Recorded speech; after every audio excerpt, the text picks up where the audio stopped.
today we're going to talk about food cravings and what they're really all about. So on episode 12, we talked to Chef AJ about it, and we learned that we are hardwired to have food cravings. I know I do. Oh, I do. Yeah, I mean, I guess I don't know too many people that haven't. Well, in fact, 90% of people experience them, and they can be super intense. It's that feeling that just hits you out of nowhere. And it's just like you almost can't focus on anything else. I know. It's weird. I had one yesterday for these darn pretzels that I'm addicted to. I'm trying to break this, but see, and we're going to get into this. I got myself hooked on these pretzels, and they are whole wheat. So they're whole wheat pretzels. There's no oil or anything, but they're pretzels. I could be snacking on other things, and they're loaded with salt, which is my downfall. I love and crave salt. And so I see them and I'm passing them at the store and I'm like, don't buy them. And so now I've made it, I put them in my car. So I'm thinking, I'll just have a little crunchy, salty snack when I'm driving around here and there. I am now leaving the house to go get them out of my car. And I literally was making a salad the other day. I'm like, you sure could go for a pretzel. I'm like, don't do it. I went out there and the bag was empty. My daughter ate them all. And I almost had like a stroke over it. I was like, where are my pretzels? Like, did you eat my pretzels? She's like, yeah, but they weren't very good. I went nuts. I was like, I don't know if I'm having like a hormonal, like menopausal episode or it was a food craving. I was like, I went from 0 to 1,000, like, where are my pretzels? But yeah, they're intense. So I know they can be. Yeah, I tend to get hit by stuff at random times, usually not during the day. It's usually at night if I'm just relaxing or whatever, or even if we had like a early dinner or a light dinner, then it's like, like we'll watch TV. But yeah, it's not too bad during the day. My wife is a candy person. Like she loves candy. She was never a big food person, but she's always been a candy hound. Candy hound. So that's an addiction. I have always been a salty, crunchy. Mom was too, or is, but she'd always buy like potato chips, salted nuts, especially the buttered popcorn. Oh my gosh, we loved that popcorn. It was like a thing. Our mom made her buttered popcorn, and it was just, we'd watch movies, and she just always had the right mix down of butter and salt. She had the salt and butter combo down. It was so good. And not only that, she would make a massive bowl. Like there'd be enough for days. Like remember, because even eating cold popcorn was pretty good in the bowl. Like the next day it would be on the counter. Because we never wanted to run out for the movie. We always had to be eating it the entire time. She also made like that Chex mix, like homemade Chex mix, which was awesome. That was so good. Or salty, crunchy. Or puffed rice. That was another weird one. I don't know. I don't think a lot of people made puffed rice, but like Mom made puffed rice. And does anyone out there, does anyone know what we're talking about? She would buy whatever the puffed rice. I guess is that a cereal you eat with? All I know is our butter salted puffed rice. Can you imagine putting that in a bowl and then a bowl of milk? It sounds like it'd be really soggy bowl of rice. So anyway, there's something puffed rice. I don't know if it was a cereal. It was almost like packing material, like tiny little packing material. It had the consistency of packing material. Anyway, our mom buttered and salted it. We ate it if we didn't have any she'd like cook it too. So it was kind of, remember they were kind of chewy. I don't know. Those were good. They were good. Wow. Okay, I'm getting my puffed rice craving going. I haven't had those since I was 12, but they were good. Yeah, whatever they were tasty little devils. And that's that's the thing. Like mom, it wasn't like it wasn't a convenience because she made everything. Like she'd make Chex Mix. It wasn't like she was opening a bag of Chex Mix. She made puffed rice, everything, popcorn on the stove with the oil. Like it wasn't like throw it in the microwave. Like we didn't have all that. Oh yeah, we made it with oil first. She popped it in oil, then covered it in butter. Right. Yeah. So it was all, like putting in that effort. So it wasn't like, now it's just like, oh yeah, I bought a bag of Chex Mix, open it up. Now it's just so convenient just to open things up and start eating. There it'd be like, all right, who wants popcorn? Half hour, it's popcorn time. Mom's cooking on the stove. Dad's got the VHS paused. The only thing we had would be like, remember that Jiffy Pop? There was no microwave popcorn. I don't think there was no microwaves. Yeah, but back that way was back rare. then. That But was rare. I don't remember a lot of Jiffy Pop. That we was kind of never like, had Jiffy Pop. I just remember yeah, our friends made popcorn. That's how they would make it, Jiffy Pop sometimes. yeah, And I thought, ooh, that was fun. That thing yeah, popped up. yeah, right, yeah, Mom just makes it in a pan. right. And sometimes she made bacon grease popcorn, believe it or not. So we would have bacon and she would save the grease in a can in the fridge. So this white, like thick, greasy grease, bacon grease. That was like a special treat though. She would pop Who the wants popcorn in bacon bacon grease and popcorn? then cover it with butter. Could anything be more unhealthy than Cover it bacon in grease salt. popcorn? Oh Butter. God. It was So, tasty. on the flip side, Dad was more of a late night sweet eater. He liked his candy at his side. He had like old time candy like Mary Jane's and green leaves and bullseyes and things like that. But Dad would also make like the jellos and the puddings. He'd have like the fruit and nut gel, like strawberry banana nut jello, or Oh my pudding, gosh. butterscotch pudding, or any of that. And then Waiting for sometimes, his late night movies to start. yeah, right. Yeah, he was a huge movie guy. Loved to watch, record and watch movies up on TV. That Sunday movie of the week. It's always some murder. But then, like, he'd record them, and then, like, we'd have like a movie night. We'd all watch, and like, Mom would make popcorn, and then we'd watch like a movie Dad recorded from the weekend or whatever. He was a master of like late night eating and snacking and all that. He'd also make like his own little snacks of like cream cheese and jelly crackers or peanut butter and jelly. Like he'd make like these little concoctions. And I got to say, like I crave that stuff sometimes too.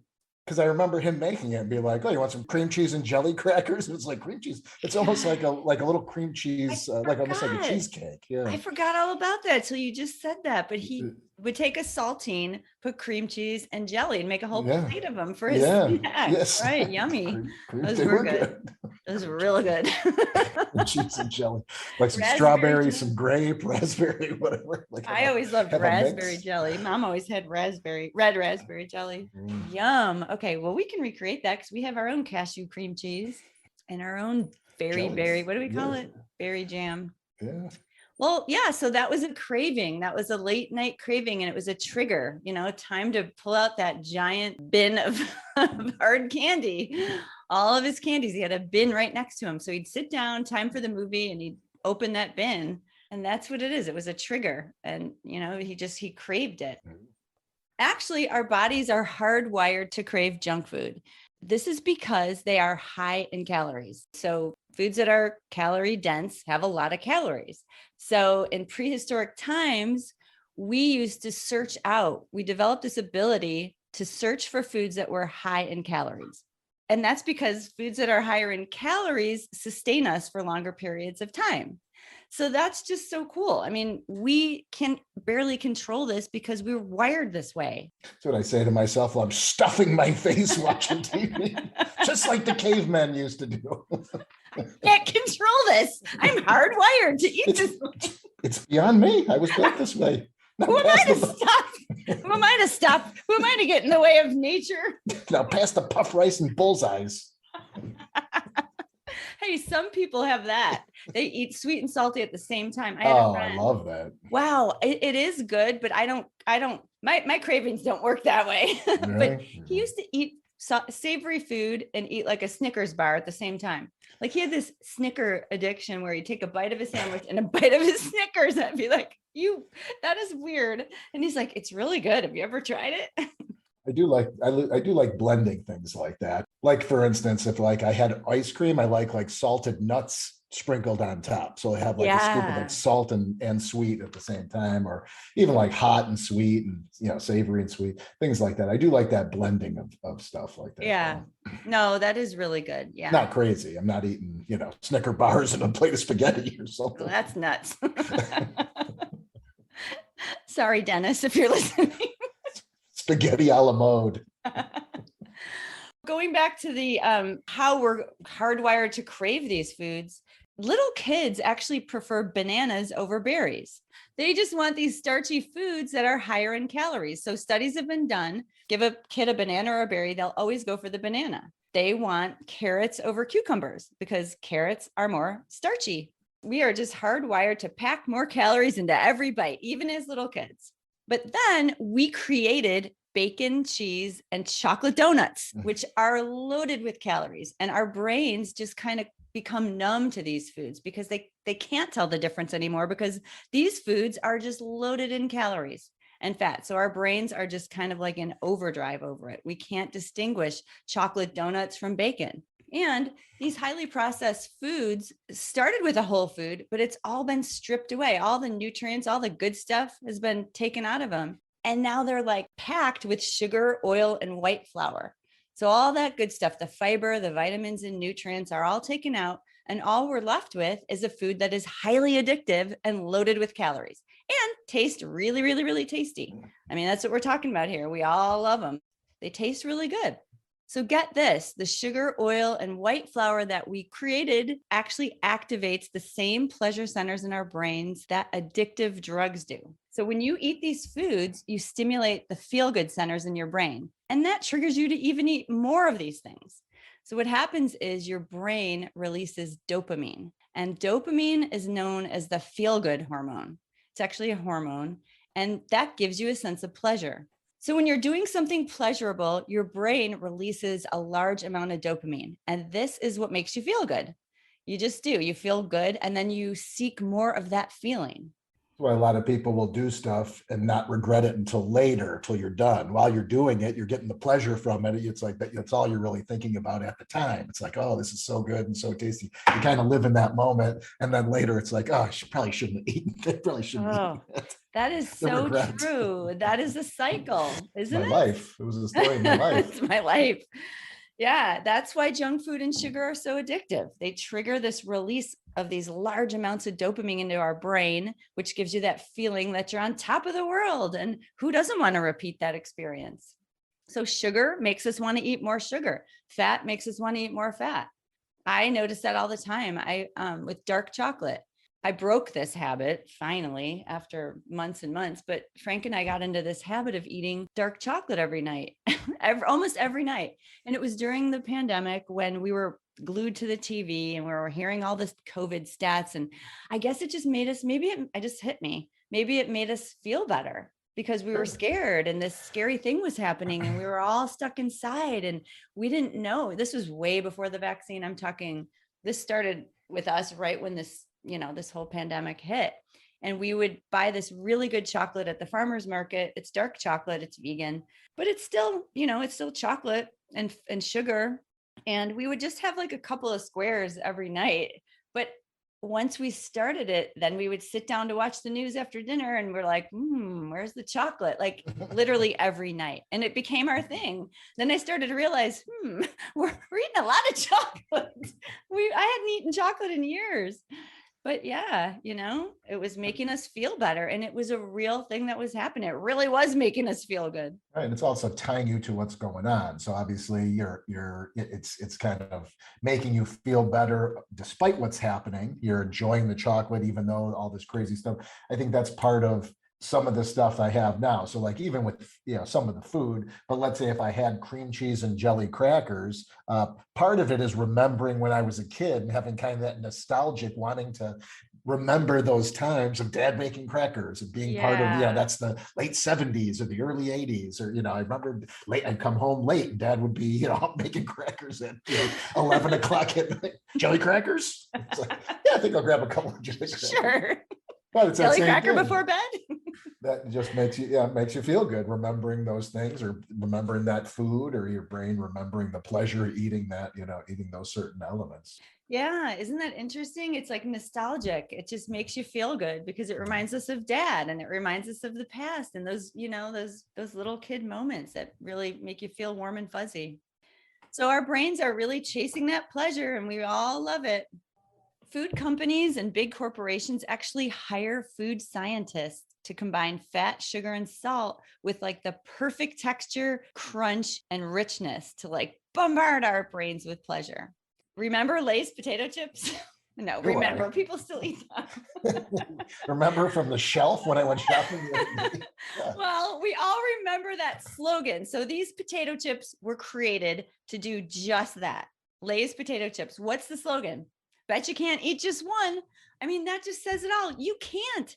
They created that slogan because it's true. Who can eat just one potato chip? I mean, I remember those commercials.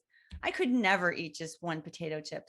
If I eat one potato chip, I am eating the bag. I mean, I can't stop. Yeah, I hear you. I hear you. Yeah. Well, I mean, potato chips. I mean, who eats just one? What the heck? It's like unheard of. I will have one potato chip. Yeah. You want some chips? Just one. just a chip. I'll nibble at this one. Oh my That'd be as God. big as my head.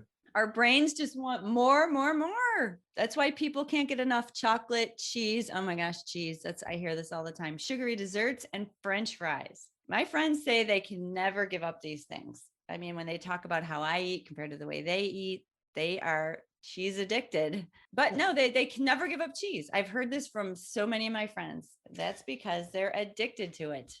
Well, I didn't think I would be able to either. We put cheese in everything. That was my biggest worry, was like, how am I going to make or eat all this food without cheese on it? Me too. I mean, it was like a panic. I know. When it hit me that I was actually doing this, it was like how every vegetable I made, I coated in cheese, and not like a cheese sauce. We're talking about, we grew up on Romano cheese. So it's not even, it's kind of like Parmesan. If you don't know Romano, it's like a hard cheese, a grating cheese that we put on everything. I mean, coated. We'd have a big bowl. My mom would grate it, or I would grate it before dinner. One of us would grate the cheese. We'd have it in whoever has the stink hand was grating the cheese. It's really stinky. Why is it so stinky and tastes so good? It's weird. But anyway, we would grate this big bowl of cheese and have it with a big spoon in the middle of the table, and we'd pile it on everything. And not only was it already in the food that we cooked, we had to pile it on top. So every vegetable I make, I would put it on top of it, But you're right, it would be in a lot of stuff. I mean, and again, we cooked a lot of Italian food, but still, it was like, yeah, it needs Romano cheese in it. Like, put it in the gravy, put it in the sauce, put it in, whatever, and then in the breading. Breading the pork chops in the breading. On salad, but sprinkled cheese on salad. And the salad. In the dressing. We are not kidding. We're talking everything had cheese in. Wow, we ate a lot of cheese. Thinking about that. I know, we're getting those doses of dairy like all day long. Microdose, dairy microdoses. We were microdosing with Romano cheese. But even, breakfast stuff. I would put, something, eggs. I'd put it on top of eggs. I'd put it on something, whatever. I'm trying to think of something I would have on toast, like tomato, like have tomato on toast with grated cheese on top, put it in the toaster. So it's like breakfast, lunch, dinner, snacks. Cheese was in everything. I think she started putting it on popcorn at one point. Bacon grease, butter, popcorn, and cheese. Cheese corn. Cheese corn. Ask somebody what they crave most. You probably won't hear them say cauliflower and tangerines or carrots. I'm guessing you'll hear them say highly processed food like chips, donuts, ice cream, chocolate, cheese, and bacon. And those are the biggies. So yeah, and we just talked about this. Food cravings pop up for lots of reasons, and many of them are psychological and memories, like of dad and the cheesy jelly crackers. So memories and all those memories of childhood. That's one reason why we do crave them. We both have all these great memories of, we talked about even the Chex Mix or the cheese puffs, or what were the puffed rice. Those are all happy memories. And now my daughter and I with the popcorn, I feel like I pass things on to her from, and this is just how it works, from our childhood, and now she always wants popcorn. It's just a nice fuzzy feeling. We have our popcorn bowl, and we use the same, I think mom gave it to me. We use that same giant wooden bowl. Yes. That's our popcorn I can bowl. picture that thing. Yes. And that's our popcorn bowl. I can't make it in any other bowl. And so we get under our cozy blankets with our bowl. Well, even some of the meals we make, we kind of tie in. A lot of the meals that we created, we kind of tied in with kind of tradition and nostalgia. And I do, a lot of that food I crave as well, like the calzone or the stuffed shells or things like that. And as I look back, a lot of them have things like that were packed with cheese, or, like they had those elements to them as well. But same thing, like when I think of calzone, I think of Christmas, I think of dad, I think of Uncle Billy, I think of, family get-togethers and things like that. And it's all tied together. And then you take that bite and it's like a magical, like, it all comes together. No, and we humans are like that. That's what we crave. We want those good feelings. And probably every time we take a bite of those stuffed shells, we're getting that dopamine release because we're back in grandma's living room, and Uncle Billy and dad walking in with the giant calzone, and it's like, it feels good. And I feel like for me, our almond parm kind of replaced the Romano for me, because I put the almond parm on everything. And I know that's my Romano fix because that's what it does for me. And it's so delicious, by the way. Hormones are another one. Studies show that increased hormones running around in your body increases appetite and a desire for sugary and fatty foods. So think about pregnant women, ice cream and pickles. That's what they want. They're cravings. I know for me, it was cinnamon pancakes and cottage cheese. It's really weird because I've said it, I like salty things. And especially for breakfast. I mean, I didn't eat bacon and eggs a lot back when I ate those things, but it was more just like bagels, or like maybe I liked soft boiled eggs sometimes, but just like cream cheese and bagels. It was more like that sort of food. I never was a big pancake or French toast or any of those syrupy things. I just wasn't. But when I got pregnant, it was weird. I wanted these cinnamon pancakes. I lived in Poland at the time, and it was like this restaurant down the hill. It was actually my former husband's brother owned it. It was called the Blue Cactus, and they made these cinnamon pancakes, and it was right down the hill from our apartment. So I would wake up and I'd be like, cinnamon pancakes. I needed to have those. And we'd go down the hill and I'd order the cinnamon pancakes and load them up with syrup, and I couldn't get enough. And very strange, as soon as I had my baby, it was gone. Never needed to have another cinnamon pancake my whole life. I haven't had a cinnamon pancake in 21 years. She's 21 now. I don't think I've had one since I lived in Poland. But another one was cottage cheese. And I used to put chunks of tomatoes and cottage cheese, and I had salt and black pepper. That was it. And I would have just or with the cinnamon pancakes? No, no, not with. Maybe. I don't remember. It's just another thing I craved. I never craved anything like ice cream or pickles or anything like that. Just cinnamon pancakes and cottage cheese with tomatoes. But they're real. And those were the hormones. The hormones create those cravings. I can attest to that. Another craving creator is just habit. Just like we were talking about with the dark chocolate. I could go weeks and months without ever having chocolate, never even thinking about it. But then one day we picked up the chocolate bar, and every night it just turns into a habit. I mean, and you make things a habit. It feels good. Your brain wants more. And now you created a habit. Stress is another one. Emotional eating, or eating when we're stressed, it is a real thing. It's like, we use food as a distraction from these unpleasant thoughts or feelings we're having. So when we're stressed, some people don't eat when they're stressed. I think I'm more of that type of person. I feel like when I get stressed about something or nervous about something, my stomach kind of tenses up and I don't eat. But some people eat, they kind of like that feeling. It makes them feel good, so they've used food to cope with these feelings, these bad feelings. Yeah, I do.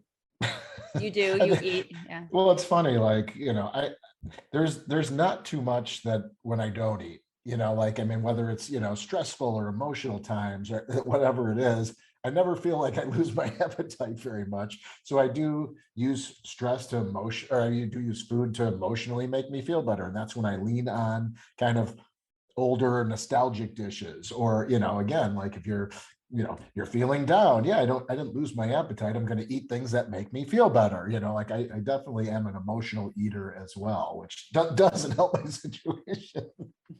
But in the end, I do. There's, I know, like, I'll hear my wife just say, like, I'll be like, "Are you hungry?" And she'll be like, "No, I got so much to do. I'm not that hungry." And it's like, what does that have to do with being hungry? Like, so much to do. I'm totally stressed out. I don't want to have dinner tonight. Or, it's just like, I never think that. Like, I'm always thinking about what am I going to make to make me feel better? Or, what am I going to make tonight? I never have that, like, I'm too stressed to eat type of thing. If I'm sick, I can say, like, I'm nauseous or something like that. Okay, I'm not going to be, making a big meal. But in the end, like, I don't not eat when things like emotions come up or stress. I eat constantly. Wow. Okay. So I'm the opposite. I know. See, everybody has their thing. I mean, if something comes up and I'm nervous about like anything, I'm just trying to think, like, let's just go way back to your accident, and you had your car accident. Like I could never eat. I was so nervous. I mean, Shannon and I were at the hospital for hours. You think I was thinking about my next meal? I wasn't thinking about food as a comfort, like, no,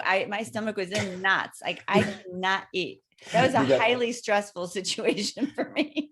You guys walk into the trauma center. I got a big plate of pasta going. Get him a donut. He's stressed out. Shannon and I are like losing weight by the minute. Stressing our pounds off. Maybe like, I feel like I eat more when I'm happy. I don't know.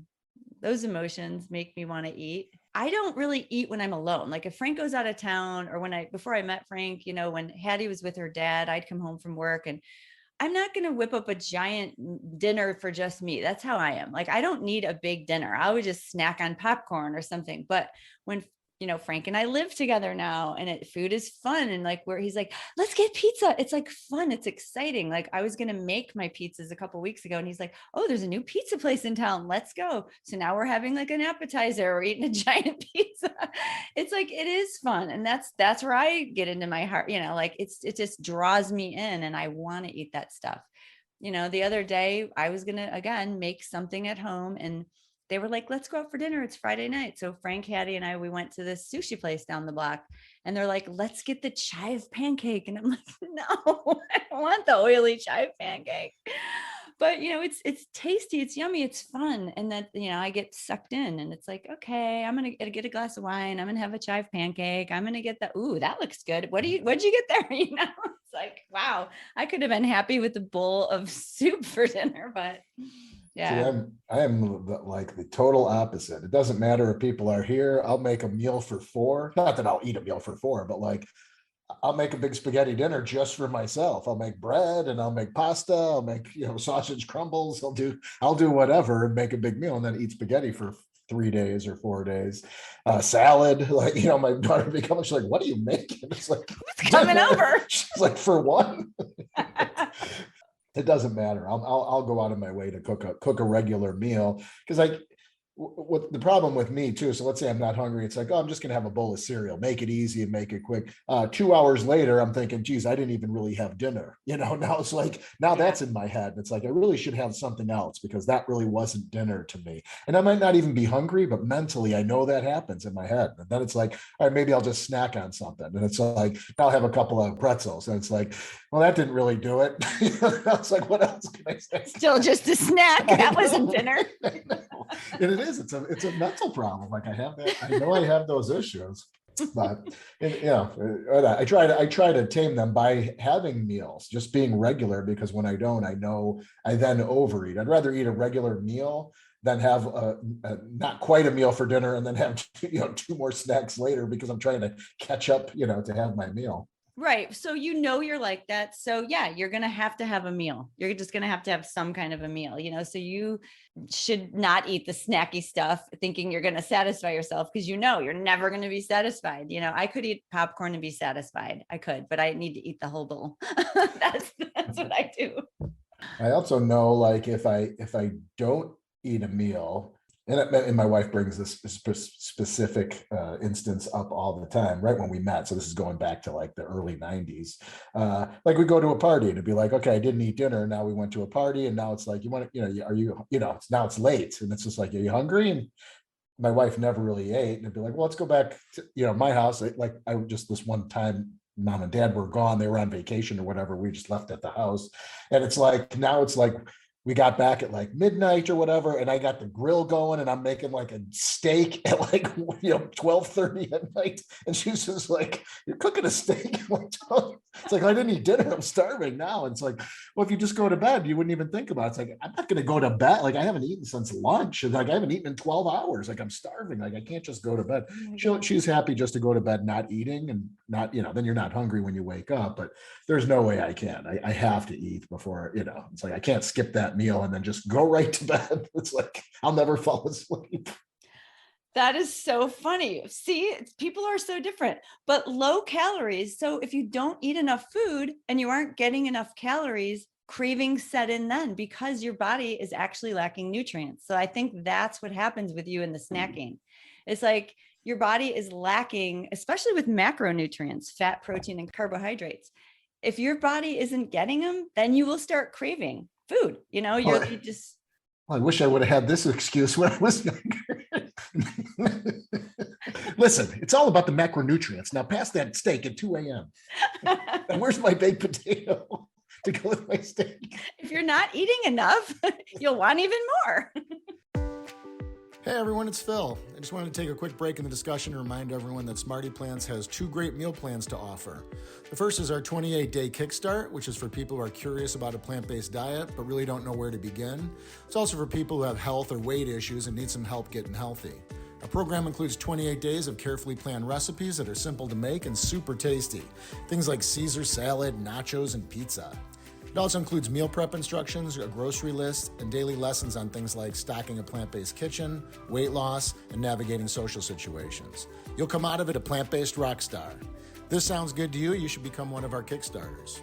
Our second program is our weekly meal plan. This is for people who have the plant-based basics down, but they want trusted and trusted delicious recipes each week. Our members receive at least 3 new recipes each week created by our very own SmartyPlants team. Things like pesto lasagna, crunch wraps, French onion, grilled cheese, sauces, mains, sides, desserts, and more.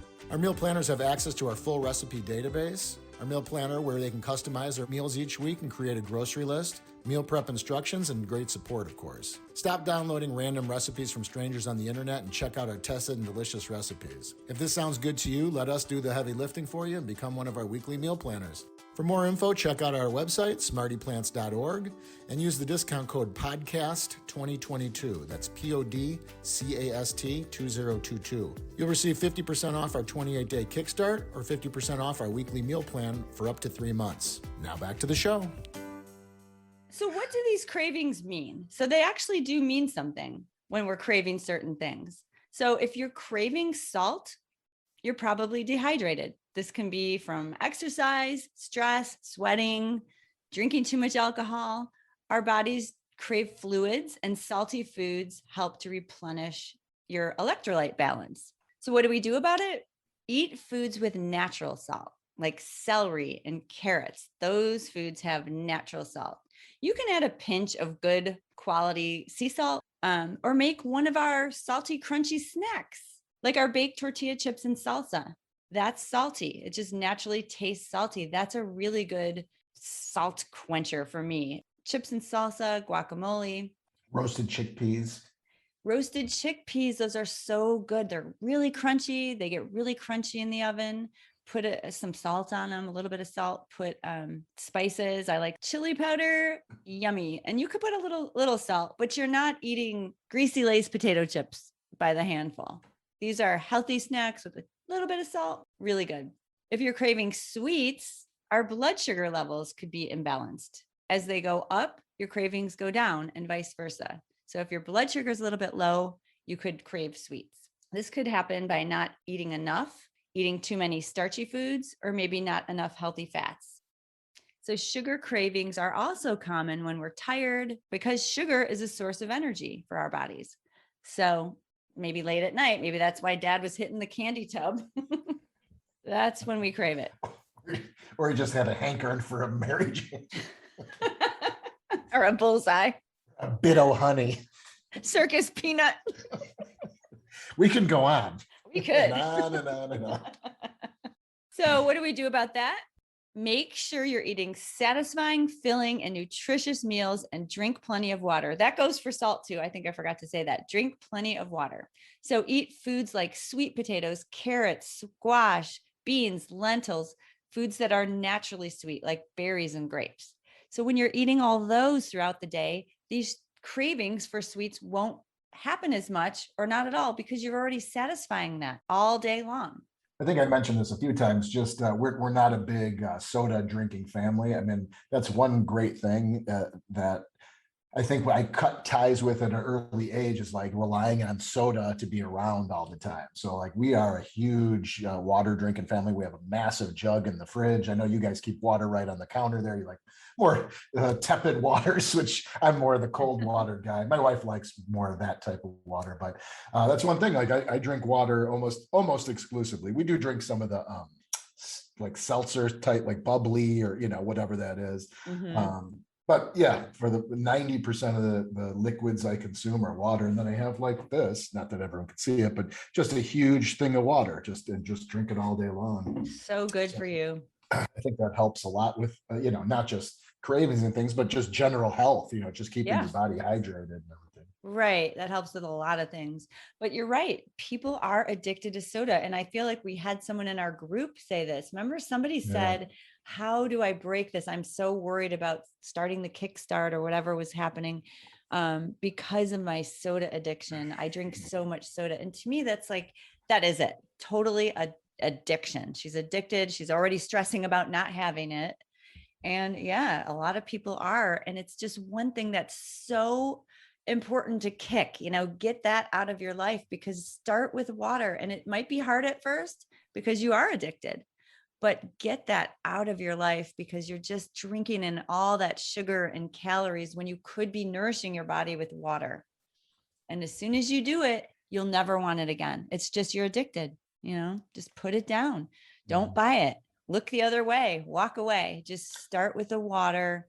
And it might not sound pleasant I've heard people also say, I don't like water. I don't like drinking water. Well, start to like it. Start to put different things in it. Try lemon water or mint and cucumbers or basil, try different things. Yeah. But I have friends that like drink soda constantly, and just looking at it. So I drink water constantly. So I'm trying not to equate it to water specifically, but outside of water, even like the unsweetened seltzers I drink, I can't imagine drinking 2 liters of those in a day, or a liter of those, like where someone's like, yeah, I drink at least a liter every day. It's like every day of soda. Like how it's like, I don't even know what that's equivalent to as far as sugar, but it's probably like a half a cup of sugar or a cup of whatever. I don't have the statistics in front of me, but it's like, man, just in what you're drinking, like just that. Oh no, I drink diet. It's like, I don't know what kind of chemicals are in that. There's obviously no sugar, but you're just putting all that in your system day after day after day.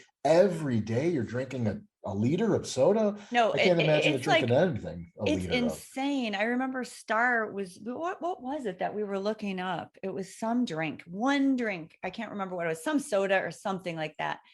And it was like, there was like, not kidding, like 20 teaspoons of sugar in this thing.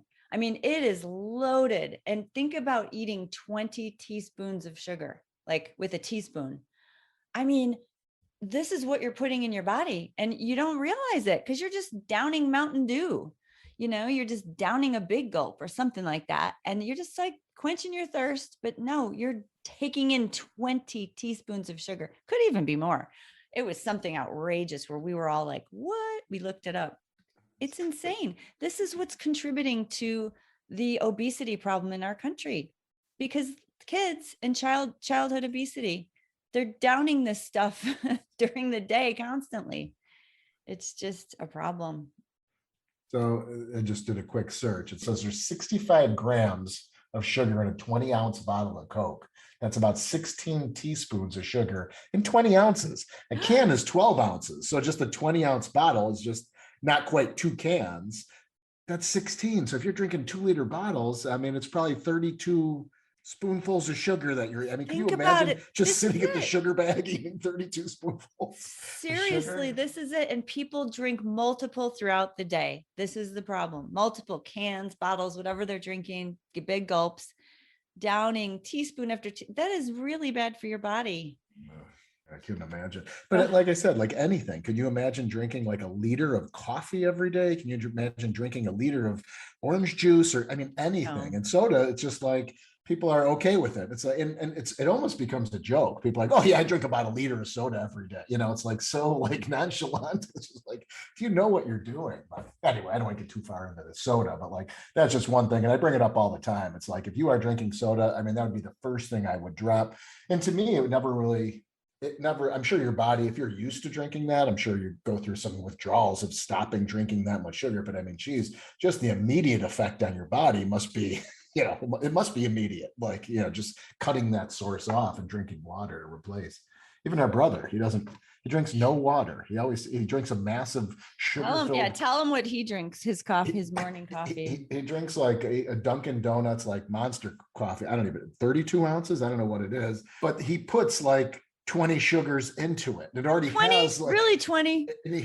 he says 28, 29, but I think it already has whatever he has sugar in it. So if it's like I don't even know what it is. So let's just say it's a cafe latte or whatever it is, has eight things of sugar in it. And then he adds like 20 more packets. You're talking about those little white sugar packets. He adds Mm-hmm. 20 of those to his coffee. Into it. Right. And he's like, I love the sugary syrup, that collects on the bottom. He's like, oh, I just drink. I'm just like, it's making me gag. I'm getting a stomach ache hearing this. Yeah. It's insane. And he drinks it every single day.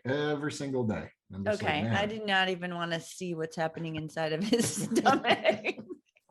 Yeah, it's horrible. It's got to be horrible. I have to have a little chat with Steve. I don't think I'd like to hear that chat. I'd like to hear that chat. I think we should have him on the podcast. Oh my God, can you imagine? Should. Oh, he's a character. That would be kind of funny. I like to hear his justify. Oh, I love it. I love sugar. He's one that isn't about the whole food eating. Although I gotta say, all the food I make for him is plant-based, and he loves it all. In fact, he's got the one I got in my freezer waiting to be picked up. He was supposed to come last weekend. Well, see, you're steering him in the right direction. I'm trying. Okay, so if you're craving chocolate, people can't get enough chocolate, right? People love chocolate. It's so yummy. And people are addicted to it. And people don't even think they could eat a plant-based diet because they can't give up milk chocolate. I've heard everything under the sun about chocolate. Reasons for craving chocolate could be habit, could be stress, could be emotions, could be PMS, but we crave it. And this stuff is rich and fatty, and that's what we're craving. So what do we do? Well, you could try eating foods that are rich with healthy fats like avocado toast, or peanut butter, healthier fats that are whole foods. Just give it a try. Have some guacamole, have peanut butter toast, have peanut butter on whole grain crackers. Just give it a try. If you really feel like you're addicted to chocolate, like I was, my personality, I just go cold turkey, which I probably should get another term, but I like to just give things up. And that's just how I am. And my friends are like, you have such willpower. I think for me, it's either all or nothing. I'm not a good moderator. I'm not a good middle ground person. I'm either eating it or I'm not eating it. Just like how I gave up meat, gave up cheese, I just do that. And I think that's what I did with chocolate. I just stopped. Addiction in general, I don't think moderation is a good way to go. If you think of any addiction, if you have a drug addiction, is it okay to have some drugs as you're doing that? If you have a heroin addiction, is it okay to have a little heroin, or a cocaine addiction? You have alcohol addiction. Is it okay? I think just cutting ties is the easiest way. And again, as far as drug addictions go, people need to detox, with certain things. I'm not saying you cut ties. With food, though, I am exactly the same way. Even if I have a little, I feel like, well, I've blown it, so I may as well just have it anyway. I can't moderate that myself. It's like, I'll just have a little piece of this or a little bit of that. It's either all or nothing for me as well. So. Well, I talked to Chef AJ about this with wine with me. And it's like, if I have wine one night, like Saturday night, and there's wine left over in the bottle on Sunday, I'm like, oh, wine sounds good. The next day it sounds good. It's almost like you get that alcohol in your body and your body craves it. And that's a real thing. I've studied this before. I studied all about alcohol and what happens to your body. And we'll do a whole podcast on it. I covered a lot of it with Chef AJ, but it's another addictive substance. So the wine from the night before is still roaming around in my blood, and so now my body's like, ooh, that wine looks really refreshing. I'll just have a glass while I'm making dinner tonight. And then the next day it's like, well, it's no wine. Oh, maybe I'll just buy a bottle, like that's how I get with that wine rut, just like the chocolate rut. And I don't really want to be drinking wine every night while I'm cooking. Like it sounds harmless, but it messes with my sleep. I'm not as sharp, and then I just cut it off. I'm like, I'm done. It's Monday. I'm not drinking wine. And then I'll go like a couple weeks without it, and it's like, I forget all about it. I broke the habit. I got it out of my system. I don't even think about wine drinking, but someone comes over again, it's Friday night, get it back in my system. I get back on that track. If I start on that road, you're not like that with alcohol. I think your problem is you just don't drink enough. You need to drink enough. So the next day you're like, oh my God, I don't want another glass of wine for a week. Right. Exactly. Turns my stomach just seeing that one. Turns your stomach just seeing that bottle of Knob Creek. Is that nursing my hangover? Yeah. So junk food, if you're craving junk food, that highly processed food, just stop eating it. Give it a rest and see what happens. I don't know what else to say. That's how I do it. I just stop, just like the soda, just stop. Don't eat that junk. Eat healthy, nutrient dense meals. And when you're getting plenty of that type of food, you won't need any of that sugar or salt, and your cravings will eventually stop. Your palate will change, your taste buds change every 10 days or whatever they say it is. And just stop eating that stuff and you'll see a difference. You'll break the craving. And I actually do. I know it sounds strange, but I actually crave leafy greens. I do, because I eat so many of them. I eat these huge salads almost every day with nuts and seeds and beans. And, I don't eat the animal products anymore. I do eat some oil, but I try to break that oil craving too. And once you get that off your palate and off your plate, you forget all about junk food. And you start to crave these salads and leafy greens. It's a real thing. Your body does start to crave these things. Your body just says, give me more, give me more of those greens. And I know, like, what I try to do, like with sweet cravings, is just have, fruit on hand, whether it's a big bowl of blueberries or like frozen cherries or watermelon. Man, I love watermelon. And I've been on a good roll of picking out like great watermelons. I've been watching, tips on how to find the great watermelon, but just having that stuff, having it cut up in a bowl, ready to go. White peaches. I love white peaches, or, things like that, where it's like, you got a sweet craving and then I have it and it's like, that becomes so good. And then it's like every night, it's like, now should I have the watermelon or the peaches? And it's not, should I have the candy or the ice cream? Right. Like now, look how you trained yourself to do that. So with me, like, I'm not a sugar person. And so when you don't eat refined sugar for a long, long time, and you are eating blueberries and pineapple that's juicy and ripe, and watermelon. I love watermelon too. I mean, I could eat a whole watermelon, cut up, cold, juicy. That's what you start to crave. You want the blueberries. We're talking ripe, plump, juicy fruits. Those are so good. Like, my mouth is watering right now. I'm talking myself right into a bowl of mangoes. But think about it. That's what I eat. I eat frozen mangoes, frozen dark sweet cherries. So you're not thinking about Snickers bars. Ugh, like that's going to give me a stomach ache right now if I think about it. But yeah, a bowl of this delicious fruit. Train your brain to crave that stuff. And that's what we do. So we do that with the same types of food, but healthy, good plant foods. So let's talk about some of our favorite foods that we crave, that we all crave, and then just change them up a bit so they're plant powered and good for us. So a big one is French fries. You can't eat just one. You don't have French fry. You never hear French fry. You always hear having a French fry. You're always having French fries.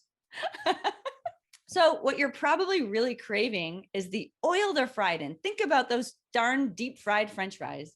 They're fried in oil and they're doused with salt. Delicious. Are you thinking about them? But I sure am. They are delicious. They are. There's no denying it. They're delicious. Okay. We get it. I love them too. But you're mostly craving that starchy potato. You are. You want that potato. It's satisfying. It's starchy. It has those dense calories that our caveman brains are looking for. And potatoes are delicious. So try baking them on parchment paper. Parchment paper is that special thing that makes everything crispy in the oven. So slice them up, season them up with your favorite seasonings, maybe some sea salt, and bake them on parchment paper. They are so delicious. They get nice and crispy. The insides are still nice and creamy. And once you start eating them this way, I'm telling you, that oily version, you aren't going to crave that anymore. You'll start to love these baked fries. And it satisfies that craving for French fries. You're getting them. Make our ketchup. We have a oil and sugar-free ketchup that we make from scratch. It's delicious. French fries and ketchup. Craving some right now. Me too. You're talking me into it. Another one is potato chips. I crave salty, oily potato chips. I cannot eat a sandwich without some crunch. Obviously, my little pretzel meltdown.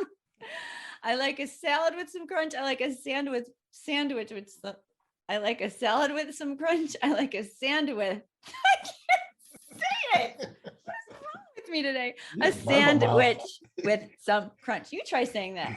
I like a salad with some crunch and a sandwich with some crunch. Okay, show off. So try making them yourself. Slice them up. If you have a mandolin, slice them up really thinly, bake them on parchment paper. They come out nice and crispy. Sprinkle them with some salt. There you go. No oil. Buttered popcorn. We already talked about this. I love it. I snack on it all the time. Just skip the oil and butter, get an air popper. We have what is it called? A whirly pop. It's one of those cranks. You put it in like this thing and then you crank it and it just pops it until it's popped. And it's like perfectly popped every time. And I spritz it with liquid aminos, sprinkle on some nutritional yeast. It gives it a little cheesiness and a little bit of sea salt. Really yummy. You could put on seasonings, whatever, or just eat it plain. Okay, sugary desserts. This one is just way too easy. We have so many sugary desserts on our website. Brownies, cookies, cakes, muffins, banana bread, peanut butter fudge. We have nice cream. We have granola. We have our vanilla nut crunch. We have our peanut butter crunch. Mousse, a couple of mousses. Oh yeah, mousse. That one's really good. Now we have our new strawberry shortcake. Pumpkin pie.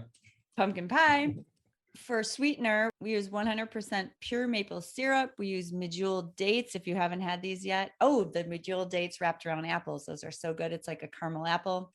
But we use these big, juicy, sweet, super sweet medjool dates. They're fresh dates. They're not dried and they're so good. We put them in so many things, grind them up, just makes everything nice and sweet. We use cacao powder for a chocolatey taste. That makes everything chocolatey, like our brownies. We have brownies on our site. So there's lots of things we could eat to curb that sweet tooth that are whole food, plant-based, no oil. Yeah, when my sweet tooth kicks in, that's what I grab. Either if it's not the frozen fruits, which I love, mangoes and blueberries, I go for medjool dates. They're super sweet. They're chewy. They're really good wrapped around those apple slices. We even have a video of the first time I gave Phil one. Remember, we recorded that one of our first live shows. And he was floored. He's like, it tastes just like a caramel apple. Sometimes I stuff walnuts into them. And if you just can't break the chocolate habit, then have a nibble of some dark chocolate. Don't eat the whole bar. Don't do it every day. Get a bar that's at least 85% cocoa, have lots of antioxidants in it and less sugar. Oh, our bliss balls. I just remembered those. 5 ingredient bliss balls: almonds, cacao powder, shredded coconut, medjool dates, and sea salt. Roll them up, 5 minutes to sweet deliciousness. Those are great because you could put, you can kind of make those into what you want. You could add different stuff into them. You could add a little more of this, a little less of that. You could really kind of play around with those bliss balls. Meat is another one. Okay, so people say they crave meat. I hear this all the time. I have friends who are meat eaters, crave their meat. So let's just talk a little bit about this. Think of something meaty that you love the taste of, like bacon. That's a huge one. Steak tacos, barbecued ribs. Many people think they can't live without meat, but is it actually the meat that they're craving? Think about it. Lions, true carnivores, crave the actual flesh of another animal. Think about that. Lions eat the raw flesh. It's hard to even say this, but it's really true. I just have to put it. That's what animals do. That's what true carnivores do. They hunt down their prey. They kill their prey. They eat the raw meat. Humans don't do that. You know what we do? We season it and marinate it and cook our meat. That's what we do. We don't eat it raw. I mean, I guess carpaccio, that's raw. But for the most part, we don't eat it raw. And what we do is we add salt and fat and smokiness to that meat. The smokiness is from smoking it and grilling it and cooking it. And, we put butter on it. We add salt to it. That's what we do. We season it. But are we really craving that meat? Or are we really craving everything we added to it? Are we craving the sweetness of the barbecue sauce that we put on those ribs? Are we craving the salt? Are we craving the smokiness? That's what we're actually craving. Raw meat is not something you want to take a big bite out of. Think of a raw pork chop that like turns your stomach. It's not the actual meat we're craving. You do not want to sink your teeth into a raw pork chop. Mr. Lion would, but I wouldn't. Mister, how horrible. And we also want that texture. When we bite into meat, many of us like the texture of meat. I know I do. We like the satisfying chewiness of that meat. Well, the good news is we can get that with plant foods. If you've ever made our tofu crumbles, you know they are chewy, they are crispy, they are crumbly, they are meaty. I love that meaty texture and I crave it. Sometimes I feel like we add this stuff to our meals because we have to give it a little more of a meaty texture. So the crumbles have that chewy, meaty texture. We also get it with soy curls, if you've had those, and seitan. These things take a little more work and a little more time, but the texture we get is super satisfying. And then what do? We make these things salty and spicy and smoky and sweet and tangy, just like we do with meat. That's what we're looking for, folks. We're not looking for the animal meat. We're looking for the texture and all those flavors. And once you can do that, which is what we do in our meal plan with all of our meals, once you create that, you don't need the meat. You don't need it anymore because you're getting everything you want. Yeah, that was one of the things that I didn't think would happen as kind of as quickly as it did. Just kind of that satisfaction. Is that the right word? Is that a word? Satisfaction. Satisfaction. Now you're in the tongue twisting turmoil. Tongue twisting? I didn't know the word. I didn't think I'd get that satisfaction of that, just having those things. You know, you're kind of tricking yourself into thinking that, yeah, you want that meat. That's exactly what you want. But you're right. It is more the consistency of what you're eating and the overall flavor. So when you do put things like smokiness or barbecue sauce or sauce, whatever it is on that, that's what you're tasting. Taco seasoning. You know, when you eat tacos, you don't say like, oh, that's the meat with a little bit of seasoning. You're kind of tasting the seasoning and that's what you're getting. So if you get the consistency of it, you're just tricking your brain into thinking, well, I'm just having a taco. It doesn't like what I'm eating doesn't matter that it's not meat. You know, I'm getting that same satisfaction of having that taco. It happened pretty quickly after a couple of weeks where it's like, I'm not missing those things. Like for as much as ingrained in me it was that I was going to miss those things, I really didn't, you know? So it's like, that was a kind of a welcome surprise that it wasn't like I was craving a steak or a hamburger or whatever it is. It's like, I just want a taco or I want I want a burger, but like, yeah, if it's a seitan burger, that's fine. If it's a, bean burger, it's fine. A taco is a great example because think about the tofu crumbles, what we start with. And then, like Phil said, we season them up with all the taco seasonings, just like you would do with ground beef if you were making meat tacos. So we have them crispy, crumbly, chewy. We season them all up. And then we add all the things we want. We add the guacamole, we add the crisp lettuce, we add all those other things we crave about the taco. That's what we're craving. We're craving the guacamole, the pop of spicy salsa, that maybe the douse of cashew sour cream. I mean, it's all that stuff put together and you have a taco. You are not craving the ground beef.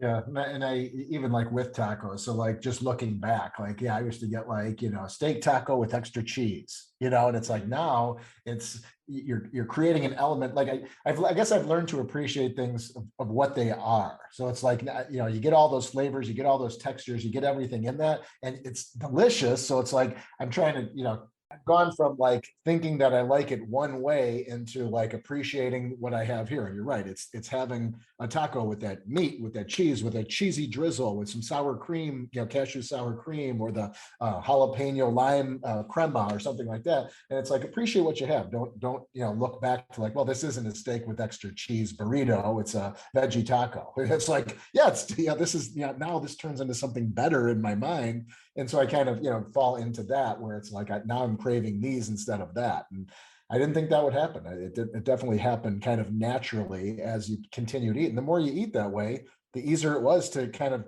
retrain your brain on what is good or what you think is good. I know it's kind of a hard concept until you're in it, because even before going into it, my mindset was like, how would I ever not like meat? How would I ever get away from cheese? How can I ever? And so everything is like that. How can I not drink soda? Not for me, but how can you not drink soda? How can I not eat, ice cream? How can I not? Into like how did I have to eat those things? Like, how was I thinking that way before? So Right. And that's why it's so good to keep talking about this stuff, because the more you learn, this is what the Kickstart does. The more you learn the whys, we talk about the environment, we talk about the animals, there's so many whys. Your health, number one for me, why I started eating this way.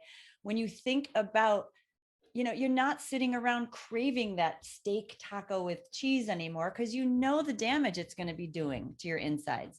The damage it's going to be doing, in all these other areas. I love that we talk about this stuff in our private Facebook group, because we all need inspiration. We all need to remember these things. And, the longer you eat this way, you just really appreciate this lifestyle and you really want to keep eating this way. And you get all these cravings satisfied. You just start to crave these types of food, and you're not sitting around thinking about the steak anymore and the greasiness and the cheese. It's not even a thing. It's because these tacos taste so good. We're satisfied by everything we're eating. We're eating pasta, we're eating pizza, we're eating tacos, we're eating Asian dishes, noodle dishes, everything, lasagna that tastes just like the lasagna we ate as kids. I can't even think of one thing that we don't eat. One thing, I guess, would be an actual steak, like a filet mignon. Okay. If you love that, you're not eating that. You got to think about what that is. You got to think about your whys. Do you want to be eating that? There's so many reasons that I don't want to be eating that. I think talking about it it helps people who were kind of in the same state of mind I used to be in have some hope that, well, maybe I can break free of this. Maybe I can do this. I know so many people are very hesitant. New people coming into the Kickstart, when I'm talking to people about the Kickstart and explaining it, some people will. They'll kind of open up and just say, I don't know if I can give up cheese. My husband or my spouse is not going to do it. It's going to be hard. And there's going to be challenges. Just like everything in life, there's going to be challenges. But for me, it was such a breakthrough where it's like, I remember being in that mindset, how can I not do those things, to now being like, how did I think that way? I don't know. It's such a strange thing, but just giving people that hope, saying, well, maybe I can do it. Maybe, hearing enough of that, people say that. Just when I hear so many people say like how this changed my life, it helped with my blood pressure. I am off meds. I did that. It gives you hope. Like, wow, maybe I can be that person too, that can get off my meds, or maybe I can get healthy. Maybe I can lose weight. Maybe I can, rather than I can't see myself doing this because it's going to be too hard, So the more we do talk about it, I think it just helps inspire more people to say, yes, I can. Because I tell people, if I did it, like I look at myself as like the person who was like, I never thought I would be able to do this. Going into it, it was just like, all right, 28 days, I'll lock in, I'll give you 28 days and we'll see what happens. And, but in the end, it's like, if I can do it, like anybody, I was totally unrestricted eater. And I tell everybody, like, I mean, I have food issues and stuff still, but going into it, like, it was like, eat anything, never, how would I ever give this up? A month's going to be rough. Right after a month, we'll see how things go. Like, I didn't want to lock into anything. And then after that 28 days, it was just like, all right, how can I go back? How, knowing what I know now, knowing what it's doing to me, seeing the changes I've experienced in the last 28 days, and again, I was in 100%. And I think, and I've just talked to people with the Kickstart just starting today. I see how people, some people come at me, say, like, I'm just going to dabble. I'm just going to try this. And there's no pressure. I tell everybody, your participation is up to you. But if you're looking for benefits, if you're looking to, kind of get the most out of it and change your mindset, change your palate, all those things work. You have to give it some time. If you want to lose weight, you don't just say like, okay, well, today I'm going to start losing weight. You have to put in the work. If you want to exercise, you have to start exercising. It's not going to, things aren't just going to happen naturally. Like, you have to put in a little time, but it does happen. It does come. And it is scary. I was scared too. I know that fear. Because it comes from a place of lack. I'm giving up all these things that I love. That is scary. Everything that we talked about today, the emotions involved, nostalgia, it's overwhelming. It's like, I'm giving up my dad. I'm giving up my mom's cooking. It's like, there's a lot of emotions tied into it. And you're really not. You're taking all that love and all those emotions and everything that's tied into it, you still have, and you're just recreating them in better ways and healthier ways that are going to heal your body. They're still going to taste good. They're still going to give you those good feelings, but why not Why not eat foods that heal your body? That's what we're trying to do here. We want the food to taste delicious too. It has to. This is not sustainable for me if I can't have delicious food. Just can't do it. I can't eat carrot sticks, twigs, and berries the rest of my life. That's not an enjoyable life for me. I love food. Phil loves food. We want to make food that tastes good, and we want to show everybody that this doesn't have to be scary, because it is freaking scary when you start. And also, like Phil said, just jump in and do it. If you want to see changes and you are part of the Kickstart group, isn't it kind of exciting that you could just give something 28 days and see these changes? Isn't it exciting that you could change your palate, change these cravings by just stop the soda, stop the high processed foods? It is scary, but don't you want to make this change for yourself, for your health? Just try it. It's not that scary. I mean, it's a little bit scary, but it's not that scary. Just put down the soda. Try to make our pan-seared soy curls. They're crispy. Season them with spices. They brown in the pan. They resemble chicken strips.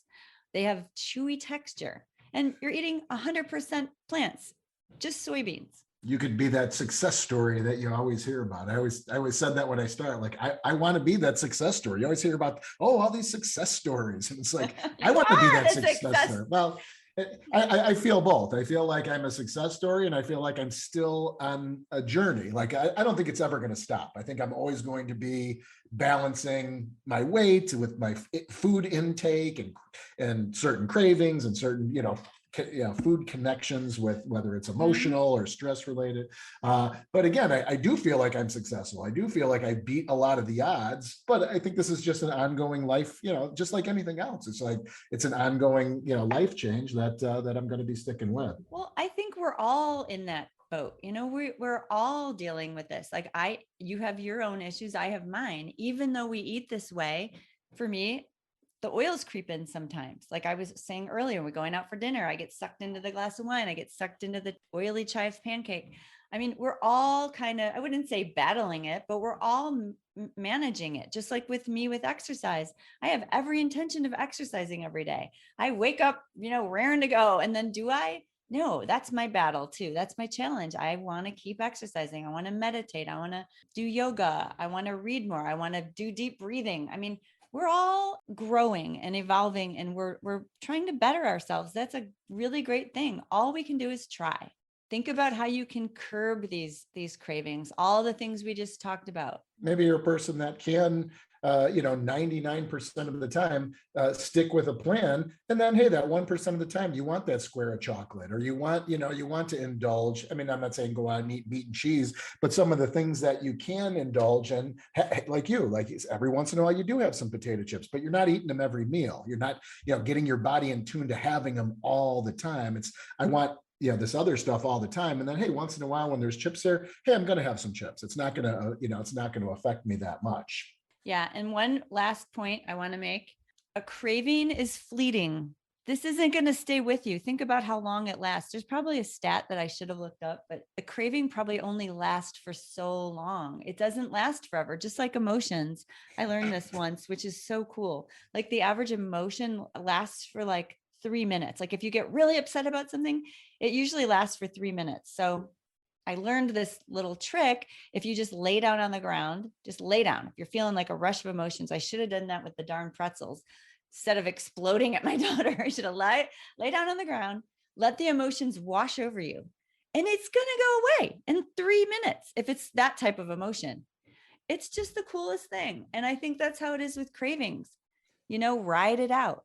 It's not going to last. After a few moments, it will just float away. I just looked it up real quick. So it says research suggests that food cravings are transient and generally lasting for 3 to 5 minutes. However, in some people, they could last longer. All right, there it is. 3 to 5 minutes. 3 to 5 minutes. So go out for a walk, do some deep breathing exercises, be in nature, and that craving will float away. Or train yourself to crave other things. You want sweets, have that piece of fruit. You want something savory, have the healthy chip, instead of the oily chips. And then You're training yourself to crave other things when those cravings hit. All right. So I think I'm going to go out and get myself some chips. No, just kidding. Or French fries. No, just kidding. Okay, everybody, I hope you enjoyed this episode. I hope you'll ride out the craving, think about new ways, new things to eat, all the ideas that we talked about here today. Try to put those into some use, and let's just keep talking about it. Join our group, join our private Facebook group, start a conversation. If you're having a craving, I do see people posting about their cravings. Let's help each other because we're all in this together and we all are going to battle our cravings together. Don't forget to subscribe and follow the podcast. We got podcast drop every week, so make sure you subscribe and follow. Yep, that really helps us out. We have a lot more good stuff planned for this podcast, so help us out by subscribing. We'll see you next week. Thanks, everybody. See you next week.